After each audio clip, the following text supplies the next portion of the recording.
Lucar, esto es Hablemos Claro y estamos enlazados vía Zoom con Adolfo Pérez Esquivel desde Argentina. Él, como ustedes saben, fue ganador del Premio Nobel de la Paz en 1980.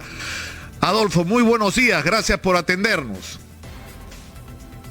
Buen día, ¿cómo están ustedes? Yo creo que preocupados, como todos los que seguimos los acontecimientos de la vida en nuestro país, en Latinoamérica, e incluso en el mundo. Es decir, en el Perú tenemos, éramos considerados el milagro, ¿no? del continente por nuestras cifras fantásticas de crecimiento macroeconómico, y la pandemia nos enfrentó de una manera dramática a tremendas inequidades, es decir, al 70% de la población que vive en la informalidad, a gente que después de haber crecido sostenidamente como país no tiene acceso al agua potable, a una vivienda digna, que hace uso de servicios de transporte tremendo, ¿no? O sea, violadores de los derechos humanos en el sentido literal, ¿no? Gente que desperdicia 4 horas de su vida al día en un transporte público de pésima calidad. Entonces la interrogante, Adolfo, es ¿cómo hacemos para cambiar esto? Porque esto le da como una perspectiva distinta al tema de los derechos humanos, ¿no es cierto? No es humano vivir así. Los derechos humanos son integrales. Primero tenemos que comprender los derechos humanos desde su integridad. Derechos económicos, sociales, culturales, pero también ambientales. Acaba de estar este encuentro en Naciones Unidas sobre el clima, no los bienes y recursos. Lógicamente que la democracia no es poner el voto en una urna. La democracia significa alcanzar el derecho y la igualdad para todos y todas. Y para esto se necesita de la participación del pueblo en todas las resoluciones que tomen los gobiernos.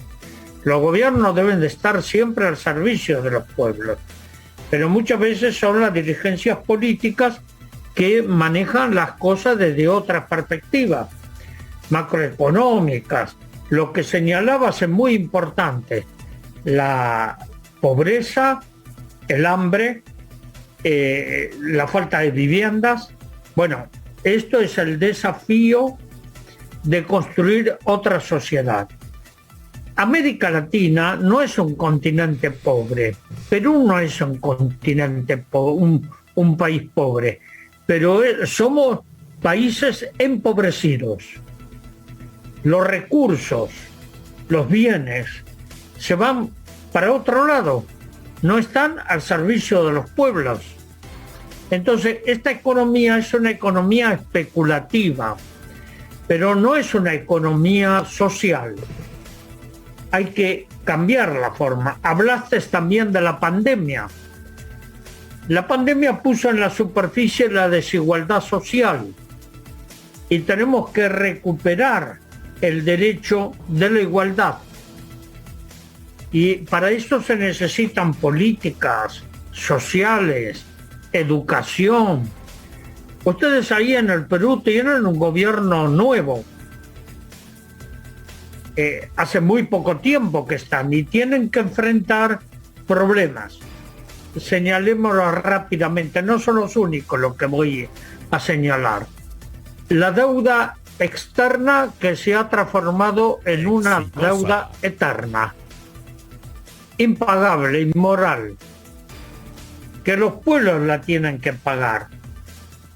Entonces, esto es una de las cosas que hay que discutir con el Fondo Monetario Internacional, el Banco Mundial. Lo otro, el derecho a la salud. La pandemia puso en evidencia qué es lo que está pasando hoy con los pueblos. El caso del COVID-19. Y esto, ¿por qué? ¿Por qué vino esto? Es por el maltrato que el ser humano hace de la madre tierra, de la naturaleza.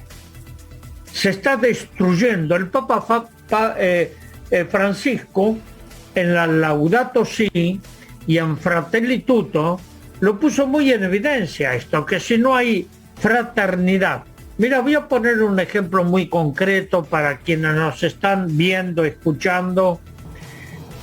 Hoy los países europeos están tratando de evitar que lleguen los desesperados de la vida de África, de Medio Oriente, que llegan a su costa, ¿no? Y quieren levantar ahora muros, como Estados Unidos lo ha levantado para separar a México y repatriar a quienes llegan a la costa de los Estados Unidos.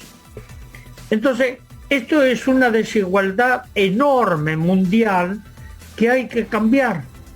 Y la única forma de cambiarlo es, primero, que América Latina se una, que los países del continente tengamos la capacidad de aprender a vivir en la unidad y en la diversidad. No todos tenemos que pensar igual, pero todos tenemos objetivos comunes: salud, educación, vivienda digna, trabajo. Porque si no, con esto seguimos generando más si no nos unimos. Ahí en Perú tienen tantos problemas como tenemos cada uno de nuestros países. Nosotros trabajamos mucho con la infancia, con los pueblos originarios, los pueblos indígenas, con los sectores más necesitados que hay. ¿Sabes? En Perú le llaman pueblos jóvenes. Claro. En Brasil le llaman favelas. Aquí le llamamos villas miserias. En Centroamérica le llaman callampa. Los nombres cambian, pero en todos los lugares la pobreza tiene el mismo rostro. Tenemos que cambiar esto. El desafío de la mujer. La mujer ha conquistado espacios en toda la sociedad, pero hay que tratar de unir voluntades. Y yo voy a decir algo que vengo repitiendo permanentemente: es la rebeldía cultural, la rebelión cultural. Porque si no cambiamos la mentalidad de este sistema, esto no va a cambiar. No vamos a seguir pensando doloridos. ¿Qué pasa con este mundo? ¿Por qué hay pobres? Había un obispo que ya no está físicamente, pero permanece, Elder Cámara, el obispo de Olinda y Recife, que decía, hemos trabajado mucho con él. Cuando yo le daba de comer a los pobres y les daba remedios, comida, todos decían, este obispo es un santo. Pero cuando comencé a preguntar por qué hay pobres, este comunista es comunista, este obispo es comunista, enseguida hay una marginalidad a todos aquellos que piensan distinto, que quieren cambiar el sistema. Este sistema que de opresión. Antes los esclavos le ponían cadenas. Hoy nos ponen cadenas, pero no las vemos. No quiere decir que no tengamos cadenas. El sistema de especulación económica nos pone cadenas a todos y todas, y más a los pobres. La pandemia puso en la superficie la desigualdad social. ¿Cómo cambiamos esto? Quejándonos, no. Claro, pero Adolfo, cambiando el pensamiento, sí. Sí, Adolfo, acá nos ha pasado algo increíble. El Perú ha crecido, como señalábamos, en términos macroeconómicos de una manera extraordinaria. El presupuesto de la República en los últimos 20, 25 años prácticamente se ha triplicado.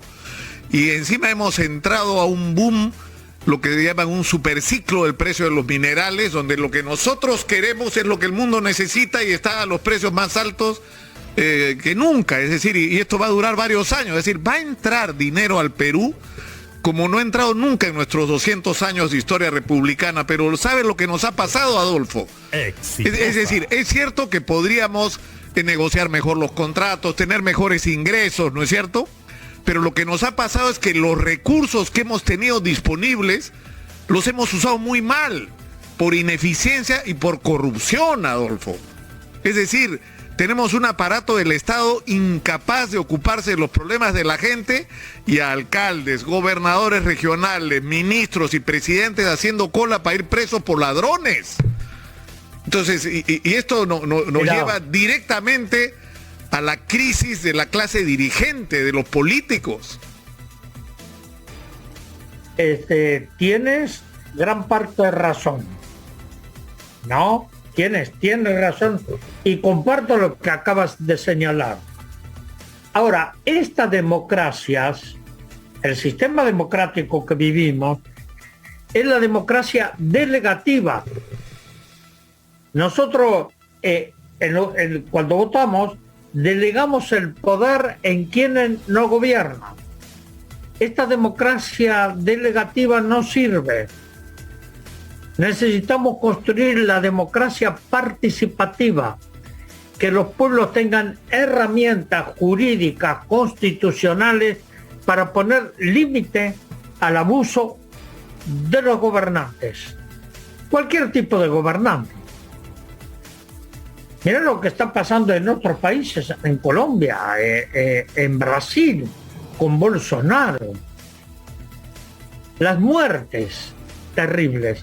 Y creo que tenemos que revisar los contenidos de la democracia. Pero los pueblos no podemos delegar todo el poder. Tenemos que tener herramientas jurídicas, constitucionales.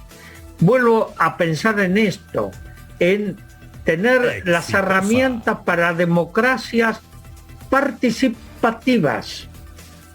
Porque si no, una vez que votamos, el pueblo pierde el poder. Resulta que somos ciudadanos una vez cada 5 años a la hora que elegimos, y ese día comienza y termina la democracia, porque ya no tenemos ninguna capacidad de corregir el error si nos hemos equivocado. Porque si elegimos mal y quienes elegimos nos traicionaron, ¿cuáles son los mecanismos que tenemos los ciudadanos para corregir ese error? Y para sacar a quienes no merezcan estar donde están. Por eso estoy hablando de las democracias participativas. Hay que tener herramientas jurídicas, legales, para cambiar, para poner límites. Por ejemplo, te voy a hablar de mi país. Aquí el gobierno anterior hizo trato con el Fondo Monetario Internacional, entraron millones de dólares que no sabemos dónde están. Entonces, esto tiene que ir a la justicia. Sabes perfectamente lo que es el Poder Judicial, que esto va demorando y después se pierde en el olvido los juicios. Entonces, es importante que haya instrumentos de una democracia participativa para que el pueblo ponga límites y tenga herramientas para que evitar la corrupción y el desmanejo de los gobiernos. Es otra forma de pensamiento. Cuando hablo de la rebelión cultural, es eso. Es decir, no tenemos recetas. Tenemos que aprender a vivir. Tenemos que aprender a pensar juntos, a caminar juntos. Los medios de comunicación son importantes, pero también tenemos medios de comunicación que distorsionan la verdad, ¿no? Que son parte de un sistema de dominación. Yo he escrito mucho sobre esto, ¿no? Los medios de comunicación, y por eso necesitamos una educación de conciencias críticas, de valores, para poder cambiar esta realidad. Tenemos dificultades, pero no tenemos que perder la esperanza también. Hay mucha capacidad en los pueblos, en las organizaciones sociales, culturales, sindicales, políticas. Esto lo vemos, nosotros llevamos más de 50 años de trabajo en todo el continente. Y en muchos lugares donde voy, de África, de Asia, hay una fuerza muy grande en los pueblos. Los pueblos no tienen que asumirse como protagonistas y constructores de su propia vida y de su propia historia, pero para eso se necesita de la participación del pueblo. Fíjate, en Chile, cuando salió la juventud a reclamar ¿qué? Fueron reprimidos violentamente. ¿Qué querían los jóvenes en Chile? Yo estaba ahí. Tragué gases lacrimógenos 3 días. ¿Qué querían los jóvenes? Educación pública y gratuita. Salud para todos y todas, no para algunos. Viviendas dignas. Trabajo. Y estos eran los jóvenes, 16, 17 años, 15 años. Fueron reprimidos violentamente. Entonces, cuando los pueblos originarios reclaman sus territorios, son reprimidos. No, hay que dialogar. Y para eso es importante la participación social, los sindicatos, las universidades que pueden aportar muchísimo a nuevos conceptos de desarrollo. Y aquí se confunde 2 cosas. Desarrollo es lograr un equilibrio con la madre tierra, con la naturaleza. Pero se confunde con explotación. Explotación no desarrollo.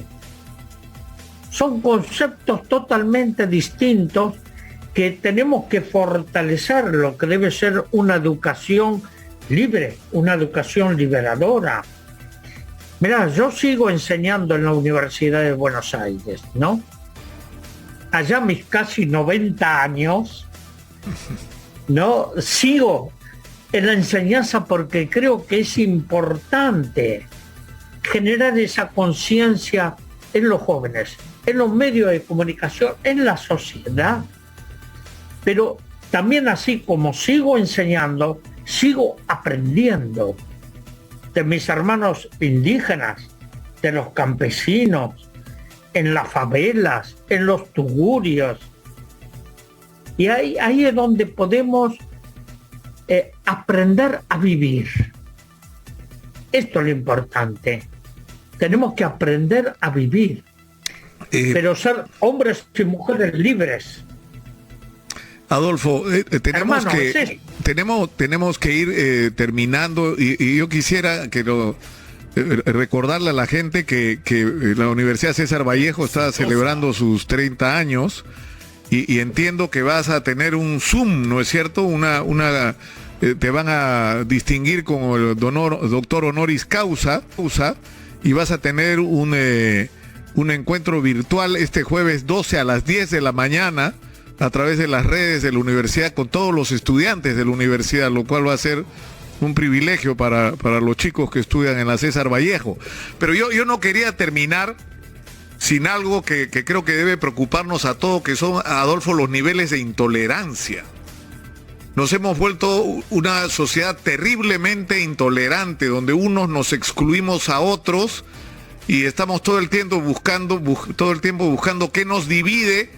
Y hemos perdido casi la capacidad de buscar aquello que nos une, aquello que tenemos en común, aquello que podríamos soñar juntos con respecto a los países que queremos construir, ¿no? ¿Qué se hace para retrotraer ese camino, Adolfo? Mira, muchas veces esa misma pregunta nos hacemos nosotros y creo que aquellos que son intolerantes tienen que volver a la escuela para aprender 2 operaciones matemáticas, sumar y multiplicar. Se olvidaron. Lo único que aprendieron es a dividir y a restar. No, es cambiar la forma del pensamiento, es volver a religar que tenemos, nadie es dueño de la verdad. Todos tenemos un pedacito de verdad, pero que si la compartimos podemos llegar a lograr la verdad colectiva. Por eso es muy importante el cambio de pensamiento. Hoy tenemos que tener esa fragmentación. Es un pensamiento cartesiano. Tenemos que tener un pensamiento holístico, que todo tiene que ver con todo. Con esta pandemia tenemos que mirar por qué esto. No, tenemos que ver cómo salimos, porque todos habitamos aquí este pequeño planeta llamado además, Tierra. Adolfo, nos ha enfrentado con la muerte, que es algo que los seres humanos todo el tiempo estamos tratando de evitar en nuestras cabezas. Nos ha enfrentado cara a cara con la muerte y nos ha obligado a pensar en lo que vale la pena y lo que no vale la pena, ¿no es cierto? Y cuál es el sentido de nuestras existencias. Adolfo, es una pena que tengamos que terminar esta conversación. No sé cómo voy a hacer porque no soy alumno de la universidad, pero me voy a enganchar al Zoom de la Universidad César Vallejo el 12 de noviembre, o lo voy a grabar porque estoy viendo que es a las 10 de la mañana. Un gusto conversar contigo, un abrazo. Y me parece extraordinario que sea siendo un hombre joven, de espíritu, extraordinariamente joven, ¿no? Al borde de cumplir los 90 años. Un abrazo y muchas gracias. Igualmente, lo mejor para ti y para todos aquellos que nos están viendo, para el Perú, que es un pueblo que quiero mucho. Lo he recorrido mucho el Perú y lo hemos sufrido también. Claro, hasta pronto. que sí. Un abrazo. Adolfo Pérez Esquivel ha estado con nosotros, Premio Nobel de la Paz de 1980. Miren, ahora que estamos hablando de diálogo y de entendimiento, tenemos una noticia.